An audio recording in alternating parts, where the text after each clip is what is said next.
Namaskaram, Sadhguru.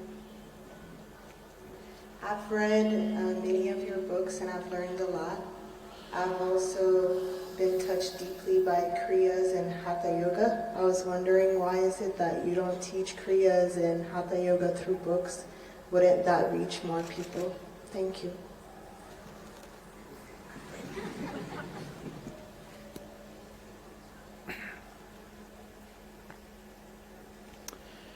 Yoga is not something that you teach. Yoga is something that you transmit.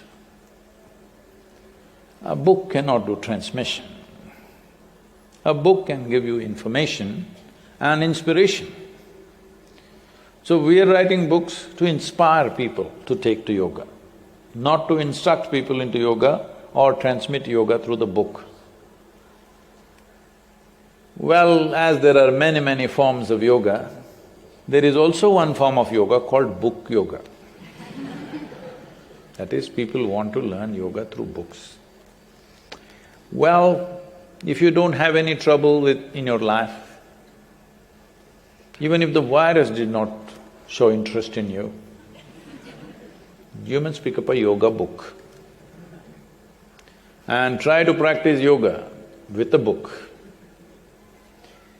There are so many books wanting to teach yoga to people. Fortunately, people who buy these books, generally, they flip through, they don't read through. If they read through, they don't practice. If they practice, within the first 3 to 5 days, they will give it up. But there are a few people who will take this up seriously and do it. There are thousands of cases, or many more, who have caused immense damage to themselves by doing book yoga.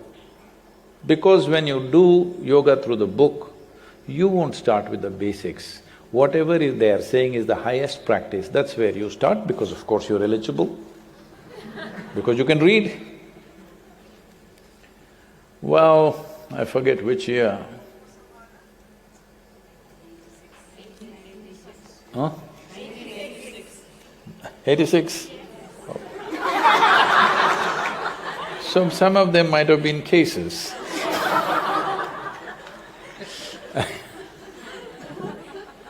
Why is that man moving like that? Hello? You trying to spread the virus? Sit down somewhere. Huh? What is that? Oh, then you must fly.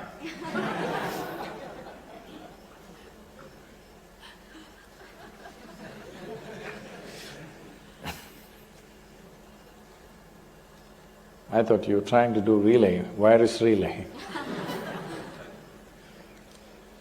So, in 1986, when they made a survey in the Nimhans Institute in Bangalore, Nimhans Institute is a premier neurosciences institution, or it's a mental asylum on one level, not really an asylum, a hospital more. 8% of the inpatients that year were improper yoga cases. There are thousands of ways for you to drive yourself mad. There are. If you want, I can tell you how many ways you can do it. Or maybe you yourself are an expert. But 8% of the people choose yoga as their path to madness. That's incredible.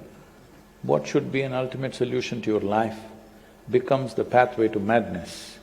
This is simply because without preparatory steps, without any transmission, just picking up odd instructions and trying to do something. Fortunately, most of them don't practice after some time. Those who take it seriously will pay a very huge price. It is… I know I will invite a lot of flack for this, but that's not new to me. So, let me say this. In a way, teaching intricate yoga or yogic processes, which are inward-directed processes, through a book is a crime. It's a crime. It is like, there are some people, some time ago it was there, now it's been removed. There are some people who have access to scientific information, and at a time just about before this, probably before 2003 or 4 at that time, there was clear instructions as to how to make a nuclear bomb on the web, on the internet. You could get everything as to how to make a nuclear bomb. Only problem was assimilating the material. But if you had access to material, every bit of information how to make a nuclear bomb was all there. Now they've removed because whatever, the security situations are such. So using knowledge in this manner is not a responsible thing, it's a crime. First of all, nuclear bomb is anyway a crime. Unfortunately, it is needed because somebody else has it, you're nervous about it, so you have it, because you have it, somebody else has it, because they have it, somebody else has it. Well, this is an unfortunate reality in the world, but putting it out on the net, how to make a nuclear bomb is definitely a crime, isn't it?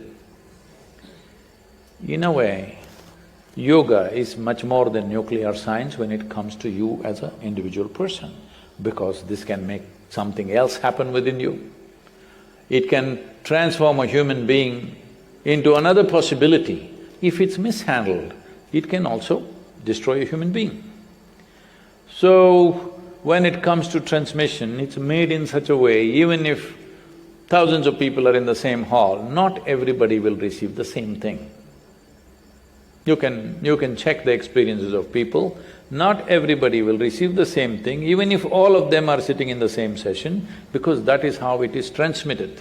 Each according to their own, receptivity that they have. That's the way it should be.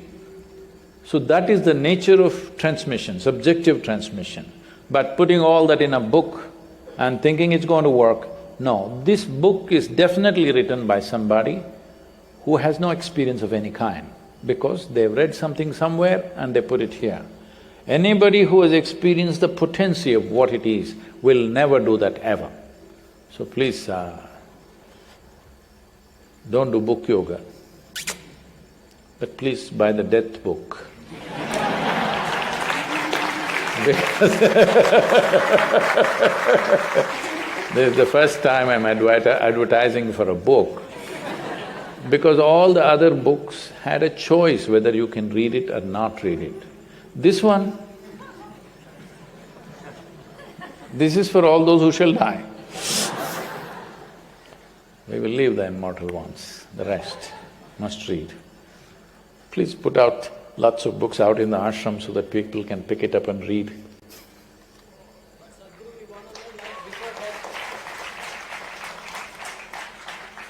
So don't do book yoga.